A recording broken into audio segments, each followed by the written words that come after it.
ইতিহাসে সবচেয়ে শক্তিশালী ভূমিকম্প কোনটি আর কোন ভূমিকম্পে সবচেয়ে বেশি প্রাণহানি হয়েছিল? চলুন জেনে নেওয়া যাক ইতিহাসের সবচেয়ে ভয়াবহ 10টি ভূমিকম্পের গল্প।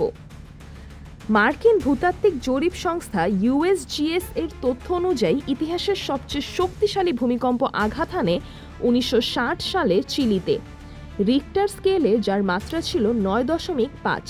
এতে প্রাণ হারান অন্তত 1655 জন।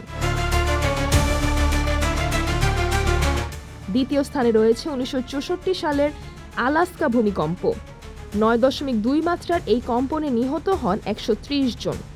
তৃতীয় স্থানে রয়েছে 2004 সালের সুমাত্রা ভূমিকম্প, যা সৃষ্টি করেছিল ইতিহাসের অন্যতম ভয়াবহ সুনামি। 9.1 মাত্রার এই দুর্যোগে প্রাণ হারান 2,80,000-এরও বেশি মানুষ। একই মাত্রার অর্থাৎ 9.1 শক্তির ভূমিকম্প আঘাত হানে 2011 সালে জাপানের তোহোকু অঞ্চলে। এতে নিহত হন 15,000-এর বেশি মানুষ এবং ভয়াবহ পারমাণবিক সংকটের জন্ম হয়। পঞ্চম স্থানে রয়েছে 1952 সালের রাশিয়ার কামচাটকা ভূমিকম্প। 9 মাত্রার এই কম্পনে প্রাণহানির সংখ্যা ছিল প্রায় 15,000। এরপর রয়েছে 2025 সালের কামচাটকা ভূমিকম্প, যার মাত্রা ছিল 8.8। আশ্চর্যজনকভাবে এতে কোনো প্রাণহানি ঘটেনি।